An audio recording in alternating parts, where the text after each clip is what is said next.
Los problemas de la filosofía, por Bertrand Russell. 4. 3. La naturaleza de la materia.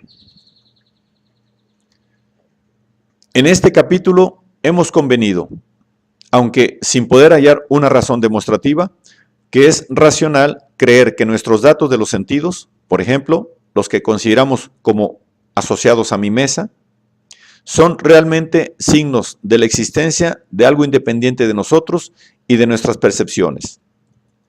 Es decir, que por encima y más allá de las sensaciones de color, dureza, ruido, etc., que constituye para mí la apariencia de la mesa, admito que existe algo más, de lo cual estas cosas son la apariencia. El color deja de existir si cierro mis ojos. La sensación de dureza deja de existir si separo mi brazo del contacto con la mesa. El sonido deja de existir si dejo de golpear la mesa con los nudillos de los dedos. Pero no creo que cuando todas estas cosas desaparecen, deje de existir la mesa. Creo, al contrario, que porque la mesa existe de un modo continuo, todos estos datos de los sentidos reaparecerán si abro mis ojos, coloco de nuevo el brazo y comienzo de nuevo a golpear la mesa con los dedos. El problema que hemos de considerar en este capítulo es el siguiente. ¿Cuál es la naturaleza de esta mesa real, que persiste independiente de la percepción que tengo de ella? La ciencia física da a esta cuestión una respuesta algo incompleta.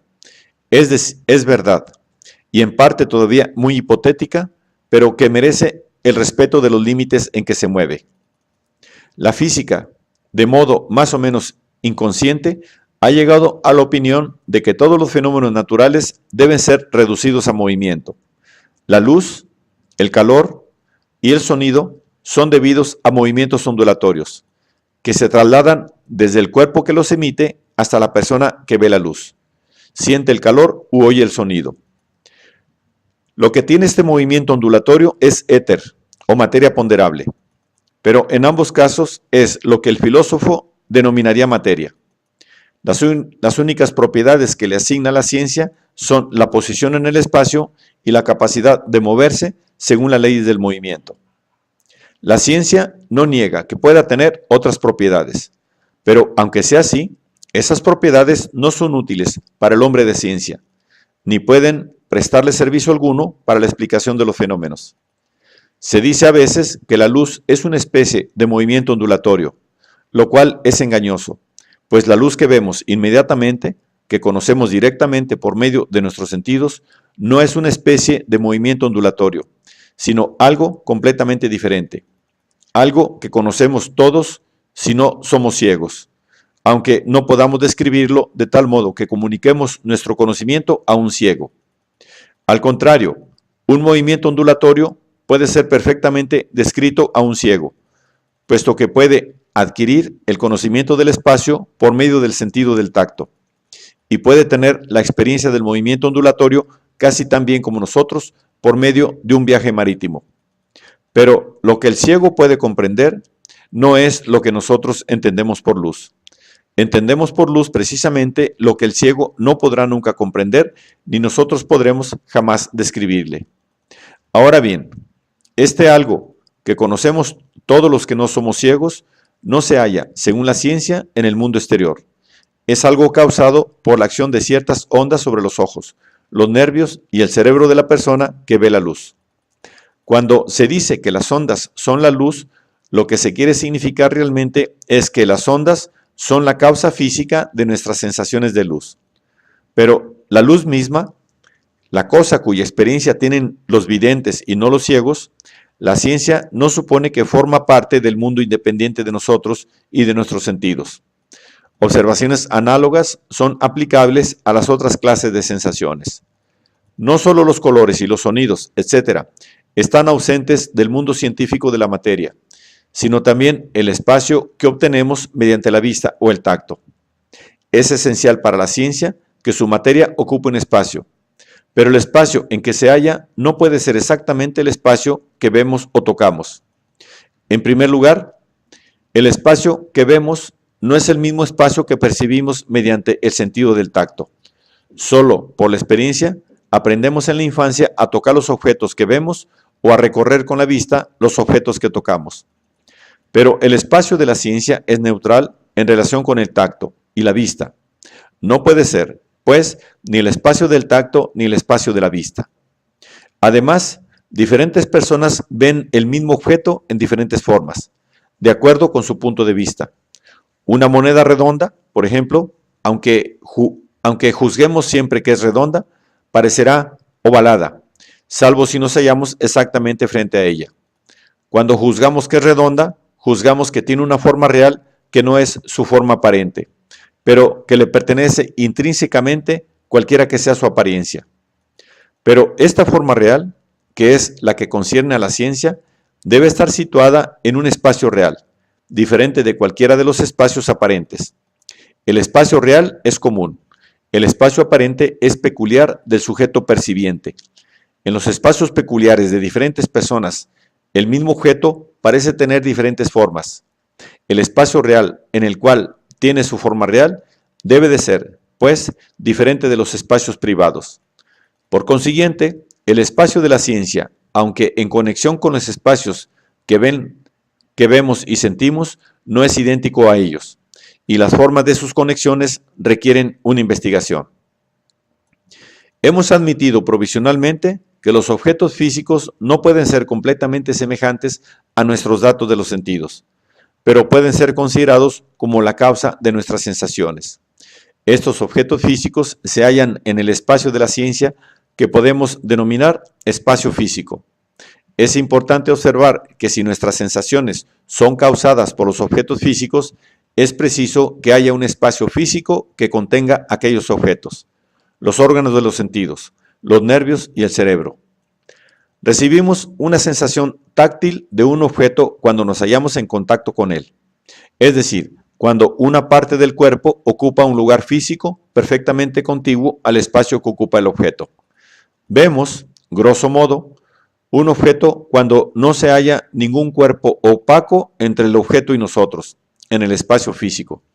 Del mismo modo, solo oímos, sentimos o gustamos un objeto si estamos suficientemente cerca de él. Si lo tocamos con la lengua o si tiene en el espacio físico una posición adecuada en relación con nuestro cuerpo. No podemos tratar de representarnos las diferentes sensaciones que tendremos de un mismo objeto en distintas circunstancias si no consideramos el objeto y nuestro cuerpo, ambos en un mismo espacio físico, pues son principalmente las posiciones relativas del objeto y de nuestro cuerpo las que determinan cuáles sensaciones derivarán del objeto. Ahora bien, nuestros datos de los sentidos están situados en nuestros espacios peculiares, ya sea en el espacio de la vista o en el espacio del tacto, o en los espacios más vagos que los otros sentidos nos puedan dar. Si, como admiten la ciencia y el sentido común, existe un espacio común que lo abraza todo, en el cual se hallan los objetos físicos, las posiciones relativas de los objetos físicos en el espacio físico deben corresponder mejor o peor a las posiciones relativas de los datos de los sentidos en nuestros espacios peculiares. No hay dificultad en suponer que sea en efecto así. Si vemos en un camino una casa más cerca que otra, el resto de nuestros sentidos convendrá también en que está más cerca. Así, por ejemplo, llegaremos ante ella si andamos a lo largo del camino. Los demás estarán de acuerdo en que la casa que nos parece más cerca lo está en efecto. El mapa del Estado Mayor adoptará la misma opinión. Así, todo nos lleva a creer en una relación espacial entre las casas que corresponde a la relación entre los datos de los sentidos que vemos cuando miramos las cosas. Podemos admitir, pues, que hay un espacio físico en el cual los objetos físicos tienen relaciones espaciales, correspondientes en cada caso a las que tienen los datos de los sentidos en nuestros espacios peculiares. Este espacio físico es el que se estudia en la geometría y el que aceptan la física y la astronomía. Admitiendo que haya un espacio físico y que corresponda a los espacios privados, ¿qué podemos saber de él? Podemos conocer tan solo lo que es preciso para asegurar la correspondencia. Es decir, no podemos saber nada de lo que es en sí mismo, pero podemos saber qué clase de ordenación de objetos físicos resulta de sus relaciones espaciales. Podemos saber, por ejemplo, que la Tierra, la Luna y el Sol están en una misma recta durante un eclipse, aunque no podamos saber qué es en sí misma una línea recta física, como sabemos el aspecto de una línea recta en nuestro espacio visual. Así, llegamos a conocer mucho más respecto a las relaciones entre las distancias en el espacio físico que de las distancias en sí mismas. Podemos saber que una distancia es mayor que otra o que está a lo largo de una misma recta que otra, pero no podemos tener de las distancias físicas el conocimiento inmediato que tenemos de las distancias de nuestros espacios privados o de los colores, sonidos u otros datos de los sentidos. Podemos conocer del espacio físico todo lo que un ciego de nacimiento podría conocer mediante los otros hombres del espacio visual. Pero este algo que un ciego de nacimiento no podrá saber nunca del espacio visual, no lo sabemos tampoco del espacio físico. Podemos conocer las propiedades de las relaciones necesarias para asegurar la correspondencia con los datos de los sentidos, pero no podemos conocer la naturaleza de los términos entre los cuales se establecen las relaciones. En lo que se refiere al tiempo, nuestro sentimiento de la duración o el correr del tiempo es un guía notoriamente inseguro en relación con el tiempo que transcurre para el reloj. Cuando nos aburrimos o sufrimos una pena, el tiempo pasa lentamente. Cuando tenemos una ocupación agradable, pasa con presteza. Cuando dormimos, pasa casi como si no existiera. Así, en cuanto el tiempo está constituido por la duración, es tan necesario como en el caso del espacio distinguir entre tiempo público y privado.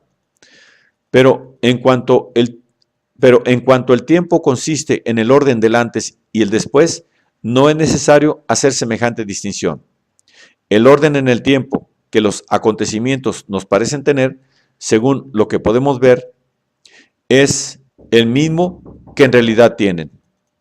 Por lo menos, no podemos dar ninguna razón para suponer que ambos órdenes no sean el mismo. Generalmente, esto es también verdad en lo que se refiere al espacio.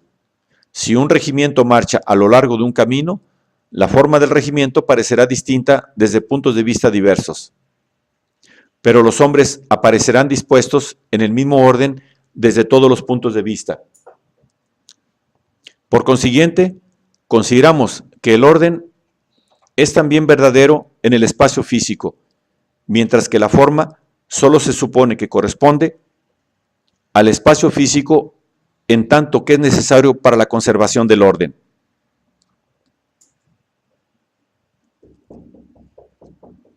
Al decir que el orden en el tiempo que los acontecimientos parecen tener es el mismo que el orden en el tiempo que realmente tienen, es necesario precaverse contra un posible equívoco. No debe suponerse que los varios estados de diferentes objetos físicos tengan el mismo orden en el tiempo que los datos de los sentidos que constituyen las percepciones de aquellos objetos. Considerados como objetos físicos, el trueno y el relámpago son simultáneos.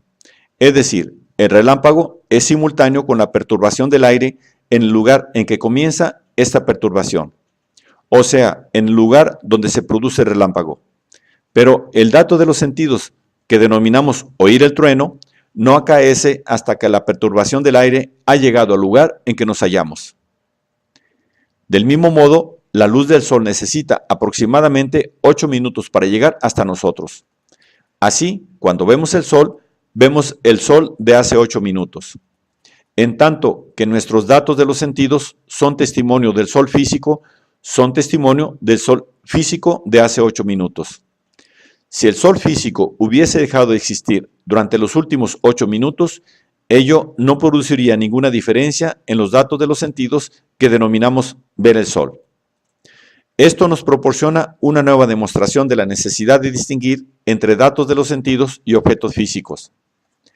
Lo que hemos establecido en relación con el espacio es muy parecido a lo que hallamos en relación con la correspondencia entre los datos de los sentidos y los objetos físicos correspondientes. Si un objeto aparece azul y otro rojo, podemos presumir razonablemente que hay una diferencia correspondiente entre los objetos físicos. Si dos objetos aparecen ambos azules, presumiremos una semejanza correspondiente. pero no podemos esperar obtener un conocimiento directo de la cualidad del objeto físico que le hace aparecer azul o rojo. La ciencia nos dice que esta cualidad es una cierta especie de movimiento ondulatorio, y esto nos resulta familiar porque pensamos en los movimientos ondulatorios en el espacio que vemos. Pero los movimientos ondulatorios deben estar realmente en el espacio físico, del cual no tenemos un conocimiento directo. Por lo tanto, los movimientos ondulatorios reales no tienen la asequibilidad que les habíamos supuesto, y lo que afirmamos respecto del color es muy parecido a lo que puede afirmarse del resto de los datos de los sentidos. Advertimos, pues, que, aunque las relaciones de los objetos físicos tengan toda suerte de propiedades cognoscibles, derivadas de su correspondencia con las relaciones de los datos de los sentidos, los objetos físicos en sí mismos permanecen desconocidos en su naturaleza intrínseca, en tanto al menos que los podemos descubrir por medio de los sentidos. Queda el problema de si existe otro método para descubrir la naturaleza intrínseca de los objetos físicos. La hipótesis más natural, aunque no sea en última instancia la más defendible, sería afirmar a primera vista, al menos en lo que se refiere a los datos de los sentidos visuales, que aunque los objetos físicos, por las razones que hemos considerado, no pueden ser exactamente semejantes a los datos de los sentidos, pueden serles más o menos parecidos.